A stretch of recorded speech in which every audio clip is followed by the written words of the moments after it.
Hello, and welcome back to Bedtime Stories with Vice Vice Baby, where we will continue good stories for great holidays. The Metal King, a German folktale, adapted. Once, long ago, there was a high mountain whose rocks were veined with gold and silver and seamed with iron.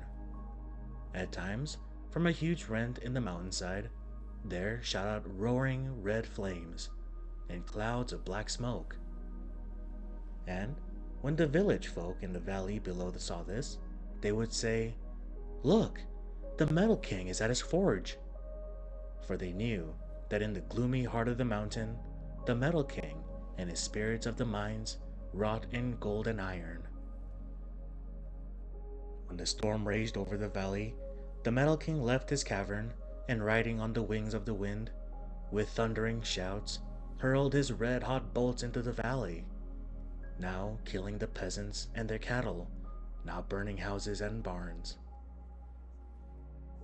But when the weather was soft and mild, and the breezes blew gently about the mouth of his cavern, the Metal King returned to his forge in the depths of the mountain, and there shaped plowshares and many other implements of iron.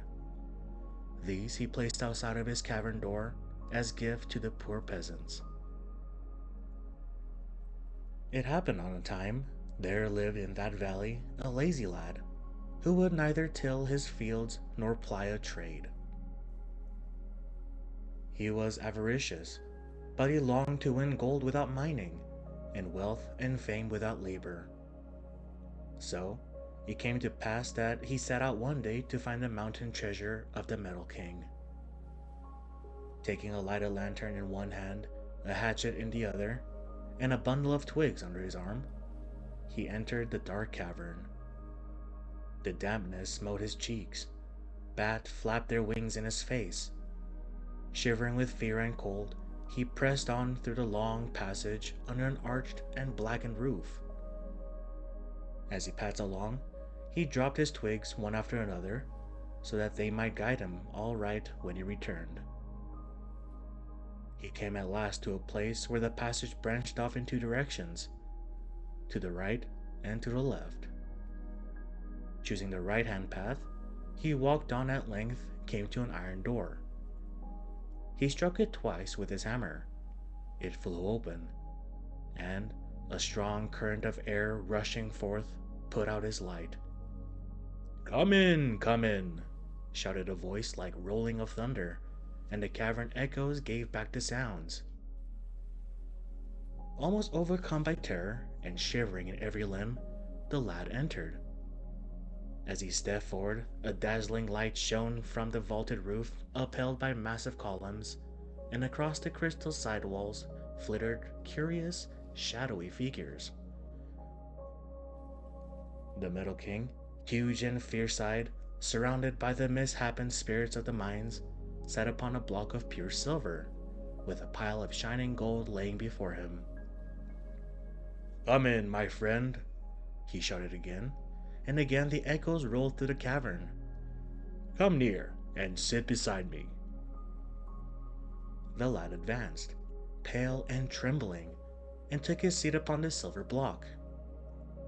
Bring out more treasure, cried the Metal King, and at his command the mountain spirits fluttered away like dreams, only to return in a moment and pile high before the wondering lad bars of red gold, mounds of silver coin, and stacks of precious jewels.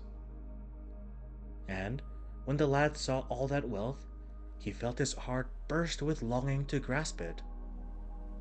But when he tried to put out his hand, he found that he could not move his arm, nor could he lift his feet, nor turn his head. Thou seest the riches, said the Metal King. They are but a handful compared with those thou mayest gain if thou wilt work with us in the mines. Hard is the service, but rich the reward.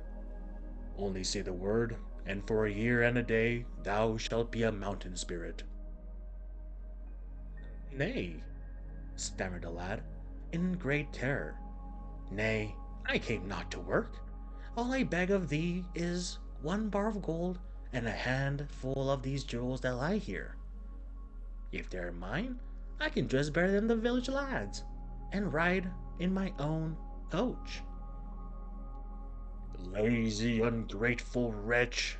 cried the Metal King, rising from his seat, while his figure seemed to tower until his head touched the cavern roof.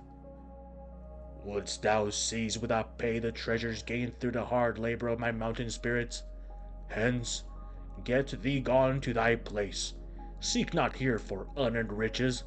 Cast away thy discontented disposition, and thou shalt turn stones into gold. Dig well thy garden and thy fields. Sow them and tend them diligently. Search the mountain sides, and thou shalt gain through thine industry mines of gold and silver." Scarcely had the Metal King spoken when there was heard a screeching as of ravens, a crying as of night owls, and a mighty storm wind came rushing against the lad. And catching him up, it drove him forth along the dark passage and down the mountain side, so that in a minute he found himself on the steps of his own house. And from that time on, a strange change came over the lad. He no longer idled and dreamed of sudden wealth, but morning, noon, and evening he labored diligently, sowing his fields, cultivating his garden, and mining on the mountainside.